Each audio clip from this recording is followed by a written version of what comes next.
동유럽 선교대회를 마치고 돌아왔습니다. 선교대회가 데살로니가에 있었습니다. 이 데살로니가는 그리스라는 나라에서 두 번째 큰 도시입니다.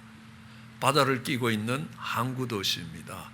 이 데살로니가는 카산드라라는 이 총독이, 그리스를 다스렸던 총독이 의도적으로 만든 계획된 도시입니다.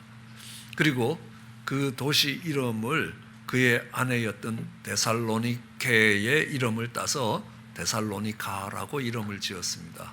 그의 아내 되었던 데살로니케는 알렉산더 대왕, 그 그리스 전체를 정복하고 그의 지경을 넓혔던 알렉산더 대왕의 이복 동생이었습니다. 어쨌든 그 데살로니카에 바울이 2차 전도 여행 때 그곳에 가서 교회를 개척하게 됩니다. 이 바울은 드로아라는 곳에 도착했습니다. 그곳에서 아시아 쪽으로 복음을 전하려고 하는데, 오늘 사도행전을 보면 성령이 그것을 막았다라고 이야기합니다. 성령이 아시아에서 말씀을 전하지 못하게 하시고 부르기아 갈라디아 땅을 다녀가 무시아 앞에 이르니 비두니아, 이 우리나라가 있는 아시아 쪽으로, 동쪽으로 움직이려고 애를 썼는데 예수의 형이 허락하지 않았습니다. 그때 드로아에 있을 때 바울은 환상 하나를 보게 됩니다. 마게도니아 사람이 손짓을 하여 건너와서 나를 도우라 라고 이야기합니다. 그 환상을 보고 사도 바울은 이 그리스 쪽으로, 그리고 유럽이 있는 쪽으로 배를 타고 옮아오게 되는 것입니다. 영국의 유명한 역사학자인 토인비라는 사람은 이 사도 바울을 태운 그 작은 배가 역사의 물줄기를 바꾸었다, 역사의 흐름을 바꾸었다라고 이야기합니다. 현대 서구 문명도 그때 사도 바울의 배를 타고 유럽 쪽으로 왔다라고 이야기를 합니다. 바울이 처음 도착한 곳은 빌립보라는 도시였습니다. 그곳에서 복음을 전했을 때에 이 발레트에서 자주장사 루디아, 아주 거부였던 루디아라는 여자가 복음을 받아들이고 그의 가정을 열어서 빌립보 교회가 개척이 되었습니다. 사도 바울은 그 빌립보에서 복음을 전하다가 감옥에 감금이 되는 겁니다. 그 감옥에서 사도 바울은 밤이 깊어질 때에 그 신라와 함께 기도하며 찬양을 했습니다. 그때 놀라운 일이 일어났습니다. 사도행전 16장 25절은 그 밤중이 되어서 바울과 신라가 기도하고 하느님을 찬미할 때 제수들이 들었습니다. 그때 지진이 나서 옥터가 무너지고 문이 다 열리며 모든 사람들에게 매인 것이 벗어졌다는 것입니다. 그 감옥 속에서 그들이 불렀던 찬송과 그들의 기도가 그들의 결박을 푸는 역사를 일으켰습니다. 이것을 본 간수가, 감옥을 지키는 간수가 제수들이 도망간 줄 알고 자살을 하려고 할 때 아니라고, 우리 다 여기 있다고 이야기합니다. 간수가 얼마나 고마운지 바울을, 채찍에 맞은 바울을 집으로 가서 치료를 했습니다. 그때 아주 우리가 잘 아는 유명한 말씀들이 그곳에 주어집니다. 이 간수가 묻죠. 그러니까 선생님, 내가 어떻게 해야 구원을 얻을까요? 하고 물었더니만 주 예수를 믿으라. 그리하면 너와 내 집이 구원을 얻을 것이라. 주 예수를 믿으면 너뿐만 아니라 너와 내 집이 구원을 얻을 것이라. 그리고 다시 로마 시민권자였던 바울을 함부로 대했기 때문에 그 도시를 다스리던 사람들이 두려워하는 가운데 바울에게 이 도시를 좀 떠나달라고 부탁을 해서 넘어간 곳이 바로 데살로니카였습니다. 데살로니카에는 큰 도시였기 때문에 그것은 유대인의 회당이 있었습니다. 그래서 빌립보에 가서는 발레트에서 자매님들을 만나서 복음을 전했다면 빌립보는 회당에 들어가서 말씀을 전했습니다. 복음을 전했습니다. 그러자 놀라운 역사가 일어나서 그곳에 많은 사람들이 예수님을 믿고, 정말 귀부인들이, 귀족의 부인들이 예수님을 영접한 경우도 많았습니다. 그러자 유대인들이 시기가 나서 바울을 핍박하는 겁니다. 그리고 데살로니가 교회를 핍박했습니다. 얼마나 핍박했는지 바울은 그곳에서 도망치듯 나와서 베레아라는 곳에 갑니다. 그래서 베레아 사람들은 데살로니가 사람들보다 훨씬 신사적이었다. 그래서 말씀을 전할 때 그들이 말씀을 진지하게 고민하며 받아들였다는 겁니다. 그 말은 뭡니까? 데살로니가 사람들은 비신사적이었다, 이런 말 아니겠습니까? 그러니까 이 데살로니가 사람들이 이 베레아까지 쫓아와서 바울을 핍박하는 겁니다. 그러니까 이 데살로니가 사람들의 핍박하는 정도가 얼마나 열심인지 알 수 있습니다. 그 데살로니가 교회를 중심으로 하던 제이슨, 야손이라고 번역되어 있지만 그를 불러서 정말 매질을 가하기도 하고, 아니 베레아까지 간 바울을 핍박하기 위해서 정말 베레아까지 쳐들어가는 데살로니가 사람들, 열심도 대단하지만 그 핍박의 강도가 대단히 컸다는 것들을 알 수 있습니다. 많은 어려움 속에서 개척된 교회고 환난 중에 세워진 교회였습니다. 이런 데살로니카였습니다. 저희가 데살로니카 공항에 도착했습니다. 같이 갔던 우리 일행, 그러니까 강사님 중에 한 분의 짐이 도착하지 않았습니다. 그러니까 그 강사님이 이렇게 이야기합니다. 아유, 데살로니카에 오니까 이런 일이 일어난다는 겁니다. 이게 무슨 말입니까? 그러니까 데살로니카서에서 가장 우리에게 잘 알려진 말씀이 오늘 본문 아닙니까? 항상 기뻐하라, 쉬지 말고 기도하라, 그죠? 범사에 감사하라, 이는 그리스도 안에서 너희를 향하신 하나님의 뜻이니라. 데살로니카에 와보니까 짐이 없어져서 이때도 기뻐하고 기도하고 감사하라, 그렇게 할 수 있냐 하고 하나님이 물으시는 것이라는 겁니다. 지금 비록 가방은 없어졌지만 지금 필요한 것들, 또 강의하는데 필요한 것들도 많이 정말 구할 수가 없는데 그럼에도 불구하고 기뻐하고 기도하고 감사하겠느냐라는 도전이었다는 겁니다. 그런데 이건 데살로니가 공항에서 짐을 잊어버린 사람들에게만 주신 말씀이 아니라 그리스도 예수 안에서 너희를 향한 하나님의 뜻이라. 그리스도 예수 안에 있는 모든 사람들에게 하나님이 기대하시고 계시는 하나님의 뜻이라는 것입니다. 오늘 이 본문의 말씀을 이렇게 생각해 보면서 어떻게 항상 기뻐할 수 있는가?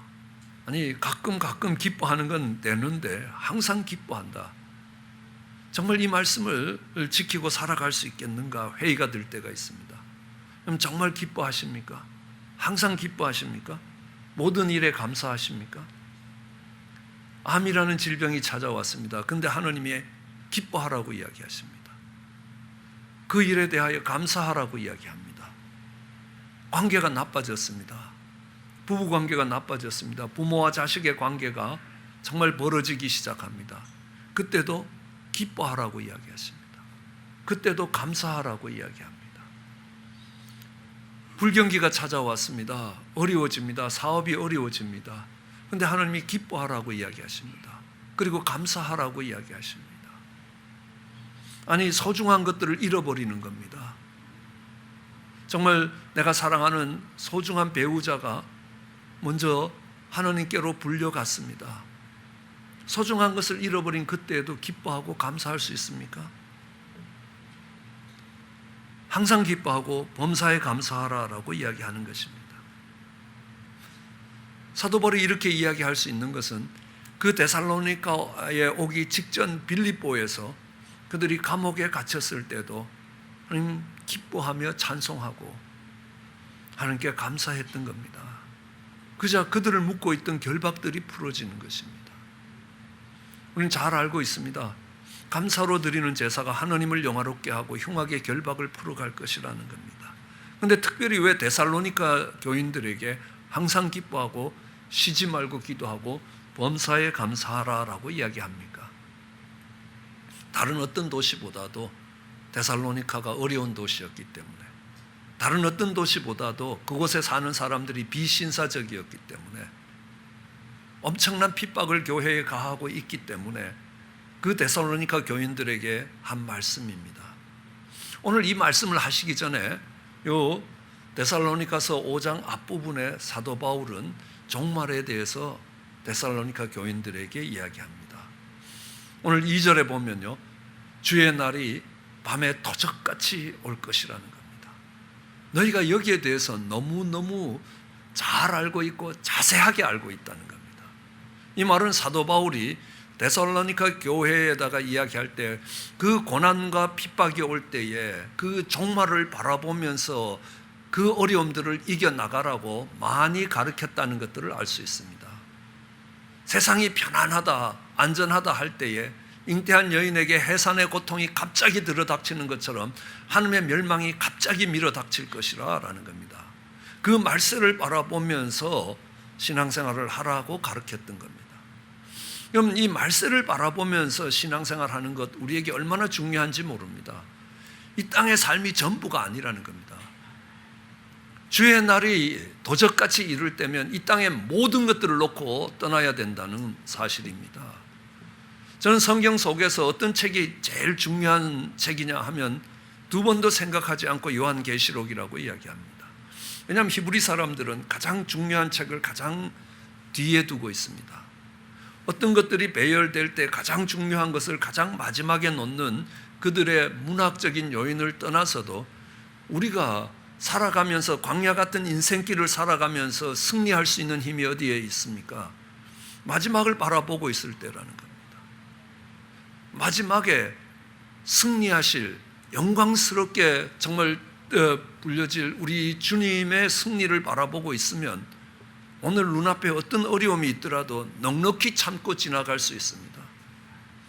대학 시험을 준비하는 학생들도 그 승리의 날의 영광을 바라보고 있으면 지금 놀고 싶을 때 놀지 않고 얼마든지 참고 인내하고 견뎌 나갈 수 있습니다. 그렇기 때문에 마지막 때에 하나님의 영광을 볼 수 있는 사람들은 오늘의 현실의 어려움이 얼마나 어렵더라도 넉넉히 이겨갈 수 있다는 것입니다. 그런데 이 데살로니가 교인들이 이제 주의 날이 도적같이 올 것이다 라고 하니까 어떤 생각을 하냐면 시한부 종말론자처럼 생각하기가 쉽다는 겁니다. 이제 곧 있으면 정말 주님이 재림하실 거니까 우리 재림만 준비하고 오늘 살아가는 일상의 생활은 다 내려놔도 되겠다는 겁니다. 집 팔고 사업체 다 정리해서 이제 가서 열심히 기도만 하다가 인생이 참 어려워진 사람들 우리 주변에서 많이 보지 않습니까? 그 이단 사상에 꼬여서 그렇게 간 것처럼요, 데살로니가 사람들도 그럴지 모르겠다는 겁니다. 정말 말세를 바라보면서 오늘 현실의 어려움들을 넉넉히 이겨가는 그들 속에 하나님이 주시고자 하는 것은요, 바로 이 항상 기뻐하라, 쉬지 말고 기도하라, 범사에 감사하라. 이것이 말세를 바라보고 가는 성도의 영적인 모습이라고 이야기합니다. 우리 성령이 임재하시면 너희가 권능을 받아서 예루살렘과 온 유다와 사마리아 땅끝까지 내 증인이 될 것이라 라고 이야기합니다. 그래서 마가복음 끝자락에 보면 성령이 임하시면 정말 너희가 귀신을 쫓아낼 것이고 새 방언을 말할 거고 뱀을 집으며 무슨 독을 마시더라도 해를 받지 아니하며 병든 자에게 손을 얹은 즉 나으리라. 이런 기적들이, 이런 표적들이 나타남으로 인하여 하나님의 말씀이 힘있게 전진되는 모습들을 봅니다. 우리는 그것을 성령의 권능이라고 이야기합니다. 그러나 이 성령의 권능의 더 높은 차원은 성령의 권능이 역사하면요, 우리는 항상 기뻐할 수 있고 쉬지 말고 기도할 수 있고 범사에 감사할 수 있다는 것입니다. 그 내면에 하나님이 주시는 힘으로 인하여 세상이 줄 수도 없고 빼앗아 갈 수도 없는 그 기쁨과 감사들이 그들의 마음속에 가득해질 수 있다는 것입니다. 다시 돌아봅니다. 우리가 항상 기뻐하라. 그 기쁨이라는 건 뭐냐 하면요, 우리가 소중한 것을 얻었을 때 생기는 감정이 기쁨입니다. 내가 가치 있고 소중하다고 생각하는 걸 잃어버릴 때 오는 감정이 슬픔이라는 감정입니다. 우리의 삶에 슬픔이 찾아올 수 있습니다. 그 슬픔이 찾아오면 우리 마음속에 기쁨이 사라지는 겁니다. 러시아의 국민 시인이라고 이야기하는 푸시킨은 이렇게 노래하고 있습니다. 옛날 어릴 때 이발소에 가면 다 붙어있던 그런 귀절인데요, 생활이 그대를 속인다 할지라도 슬퍼하거나 노여워하지 말라. 삶이 우리를 속이게 될 때에, 다르게 얘기하면 우리의 기대가 무너지는 그때에 우리에게는 노여움도 생기고 슬픔도 찾아온다는 것입니다. 그런데 항상 기뻐하라는 겁니다. 어떻게 그것이 가능합니까? 아니, 우선 가장 소중한 것을 얻을 때 기쁨이라면요, 세상에 어떤 것들을 가져도 그 기쁨이 오래가지 않는다는 사실입니다. 저는 너무너무 좋은 집에 사는 어느 한 자매를 신방한 적이 있습니다. 집을 가격으로 칠 수 없을 정도의 비싼 집이었습니다. 집을 들어가니까 스위치를 탁 누르니까 카텐이 쫙 벌어지면서 저 태평양이 보이기 시작합니다. 내가 집에 들어와 있는지 태평양 보트 위에 떠 있는지 잘 모를 지경입니다. 그래서 그랬습니다. 야, 이런 집에서 이렇게 살면 참 좋겠다 그랬습니다. 그러니까 그 자매님이 이렇게 합니다. 목사님, 제가 시집 와서 딱 열흘 좋았습니다. 그 다음에는 그걸 앞만 봐도 감동이 없다는 겁니다. 어쩌다가 와서 보는 저 같은 사람이 감동이 되지, 매일 그 집에서 사니까 그 집이 그 집이라는 겁니다. 예, 카리브 해안에 여러 바다들을 크루즈를 타고 가봐도요, 첫 이틀만 감격스럽고 그 다음부터는 그 바다가 그 바다기 시작한 겁니다. 이래 봐도 그 바다고 저래 봐도 그 바다라는 겁니다. 그 감동이 없는 겁니다. 매일 보니까요. 세상의 기쁨은 그런 것이라는 겁니다. 결코 오래가지 않는다는 겁니다. 그렇지만 주님이 주시는 기쁨은 다르다는 겁니다. 종말을 바라보면서 하나님이 주시는 기쁨, 그거는 오늘 현실이 아무리 어려우더라도 기뻐할 수 있게 만든다는 겁니다. 우리는 하박국이 이야기합니다. 그 하박국서 마지막에 비록 무화과 나무가 무성치 못하고 포도나무에 열매가 없고 감람나무에 소출이 없고 밭에 식물이 없으며 우리의 양이 없고 외양간에 소가 없을지라도, 오늘 현실이 어쩌면 참혹합니다.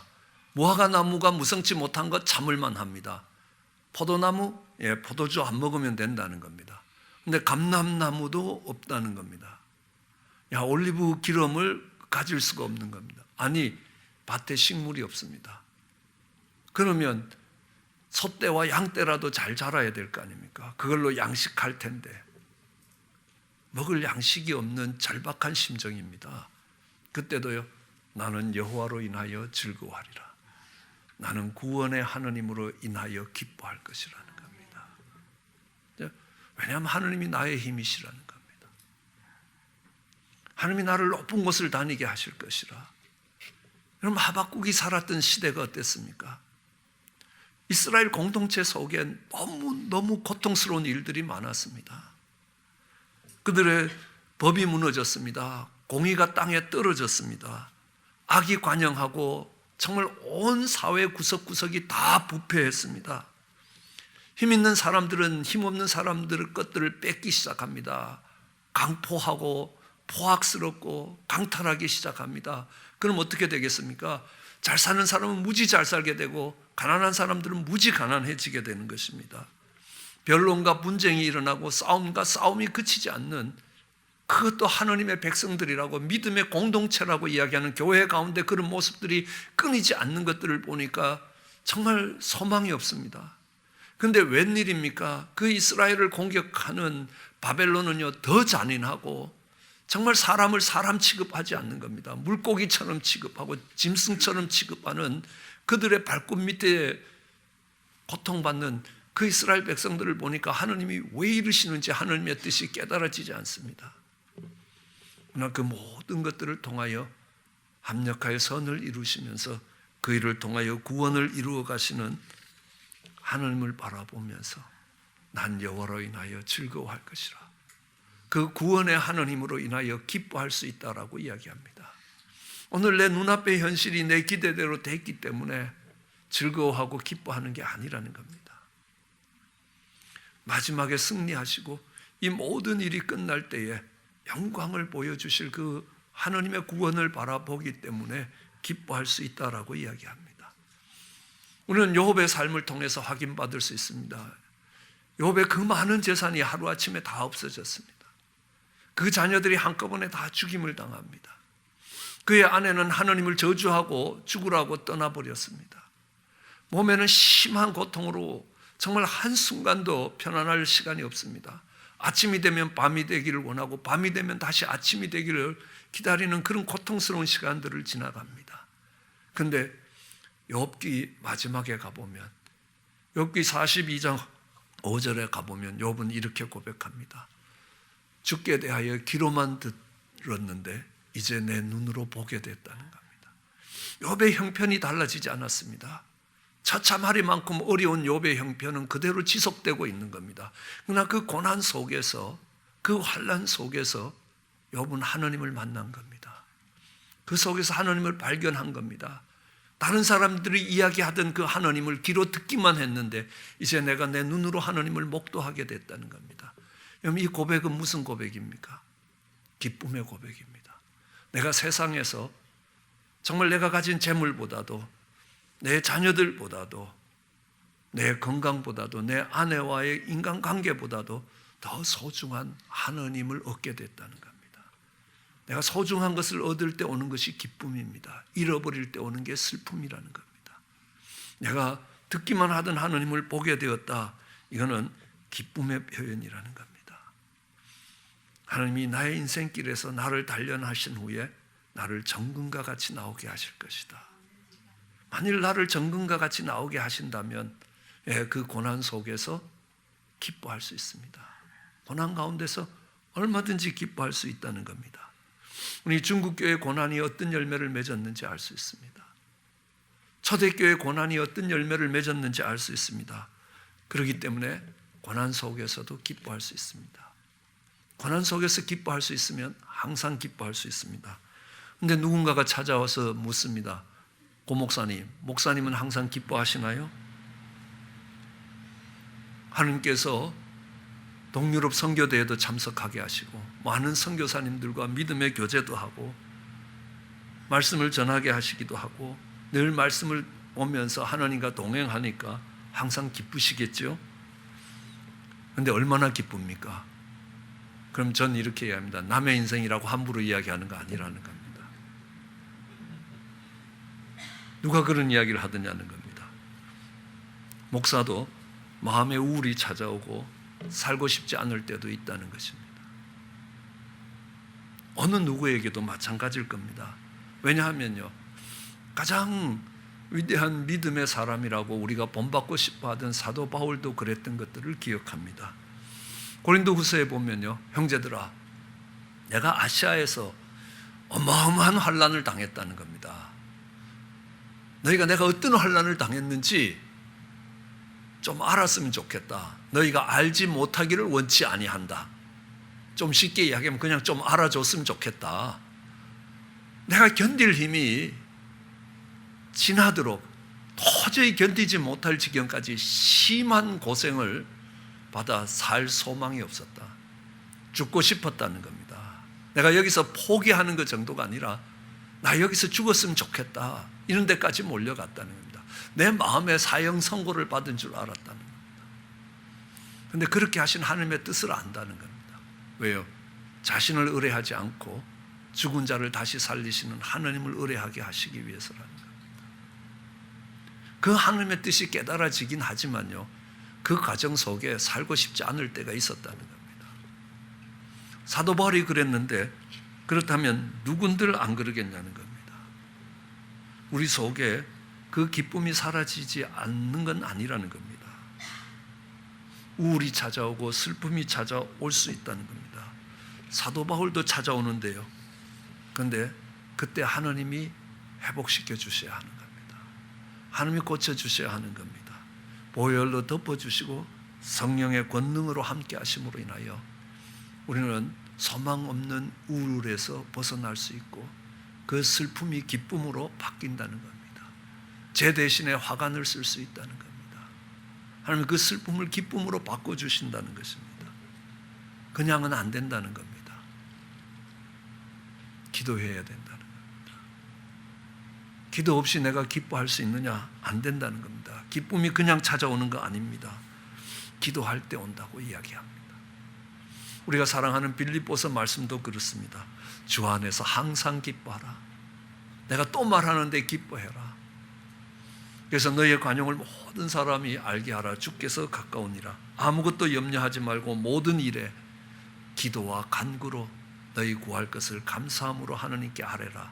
그리하면 모든 지각에 뛰어난 하나님의 평강이 그리스도 예수 안에서 내 마음과 생각을 지킬 것이라는 겁니다. 항상 기뻐하라. 다시 이야기하는데 쉬지 말고 정말 기뻐하라는 겁니다. 그런데 어떻게 기뻐할 수 있느냐? 네가 염려할 일들이 눈앞에 있다는 겁니다. 그 모든 일에 기도와 간구로 나가라는 겁니다. 너희가 기도로 나갈 때 감사함으로 하나님께 아뢰라는 겁니다. 하나님 왜 이러십니까? 이게 아니라 정말 내가 지금 뜻을 모르지만 하나님의 높으신 뜻이 있기 때문에 이 과정을 지나가게 하시는 거예요. 감사함으로 주님께 나가라는 겁니다. 그러면 하나님이 그 생각을 지켜주실 것이라. 그러면 우리 속에 기쁨을 빼앗기지 않을 수 있다는 것입니다.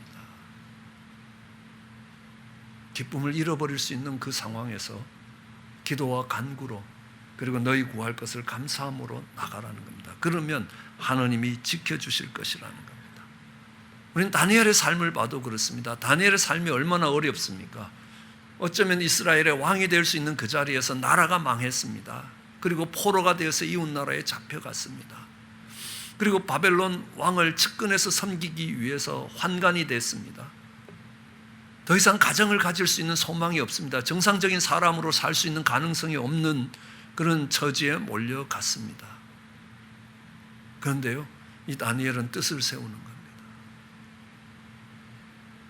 하나님을 원망하고 불평한 게 아니라는 겁니다. 늘 하나님께 기도했던 겁니다. 기도도 못할 처지에 모였습니다. 이제는요, 그러니까 다리오 신상 이외의 다른 곳에 무릎을 꿇고 기도하면 그는 사자굴에 들어가야 되는 겁니다. 그런데 다니엘은 어떻게 합니까? 기도합니다. 다니엘서 6장 10절에 보면요, 저희가 잘 아는 것처럼 조서의 의인이 찍힌 것을 알고도 자기 집으로 돌아가서 그 방에 예루살렘으로 향한 창을 열고 전에 행하던 대로 하루에 3번씩 무릎 꿇고 기도했습니다. 어떤 기도입니까? 하나님께 감사했더라는 겁니다. 기도를 하기 때문에 감사를 선택할 수 있고, 그랬기 때문에 그의 마음에 내 처지와 형편이 다른 사람이 볼 때는 참혹하게 보일지라도 세상이 줄 수도 없고 빼앗아갈 수도 없는 그 기쁨이 그에게 있었다는 것입니다. 그러기에 그는 항상 기뻐하고 쉬지 않고 기도했습니다. 그리고 범사에 감사할 수 있었던 것들을 알 수 있습니다. 우리가 아픔과 고통, 슬픔 속에서 기뻐할 수 있는 것 기도뿐입니다. 기도할 때 감사가 나온다는 겁니다. 우리는 1000개의 선물이라는 책을 쓴 앤 보스캠프 자매를 알고 있습니다. 이 자매님은 어릴 때 교통사고로 동생이 현장에서 죽는 모습을 지켜보게 되는 겁니다. 그러면서 마음속에 많은 슬픔과 어두움이 자리를 잡았습니다. 항상 우울함이 자기의 삶을 떠나지 않았다라고 이야기합니다. 오랫동안 긴 시간 슬픔의 날들과 우울한 날들을 보냈다는 겁니다. 어느 날 성만찬 시간에 자신의 몸을 찢으시고 피를 흘리신 주님이 그 십자가 앞에서 하나님께 감사하는 모습을 본 겁니다. 어떻게 극단적인 슬픔의 자리에서 생명을 잃어버리고 고통받는 그 자리에서 감사할 수 있을까? 그는 주님처럼 감사하기로 결단을 합니다. 그리고 삶에서 대단한 일이 아니더라도 작은 감사들을 시작했습니다. 그는 감사할 수 있는 1000개의 조건을 찾았습니다. 그것이 하나님이 자신에게 준 1000개의 선물이라고 이야기합니다. 그러면서 그의 인생은 달라졌습니다. 1000개의 감사 종목을 갖고 있으면서 그의 삶의 어두움이 사라지고 빛이 비치기 시작합니다. 우리는 오프라 윈프리라는 여인을 잘 알고 있습니다. 톡쇼의 여왕이라고 이야기하죠. 그가 했던 톡쇼는 132개국에 번역돼서 1억 4천 명의 시청자를 갖고 있었습니다. 그는 에미상을 30번 이상 수상했습니다. 평생에 한 번 그 상을 받기도 어렵다고 이야기하는 상을 30번 이상 수상했습니다. 연예인 가운데 가장 높은 수입을 올리고 있습니다. 그의 재산은 10억 불이 넘습니다. 그런데 그녀는 지독하게 가난한 미혼모였습니다. 미혼모 엄마를 두고 미혼모에게 태어나서 어머니 품이 아닌 외할머니 품에서 자랐습니다. 그러다가 삼촌에게 성폭행을 당합니다. 14살에 아이를 낳는데 자신도 미혼모가 된 겁니다. 그 아이는 태어난 지 2주 만에 죽습니다. 그 충격으로 가출한 후에 마약 중독에 빠지게 됩니다. 하루하루 삶이 지옥 같았다라고 이야기합니다. 살고자 하는 의욕이 전혀 없을 때 그는 체중이 거의 240파운드를 넘어섰습니다. 뚱뚱한 몸매를 가진 불행한 흑인 미혼모였습니다. 그의 삶이 달라진 것이 있습니다. 떠났던 그의 아버지가 돌아왔습니다. 거듭난 신자가 되어서 돌아와서 그에게 읽어야 될 책들을 주고 성경을 암송하게 했습니다. 그보다 더욱더 결정적으로 그의 삶을 바꾼 것은요, 감사의 일기를 쓰기 시작했습니다. 하루에 5가지 감사의 이유들을 적기 시작했습니다. 대단한 것 아닙니다.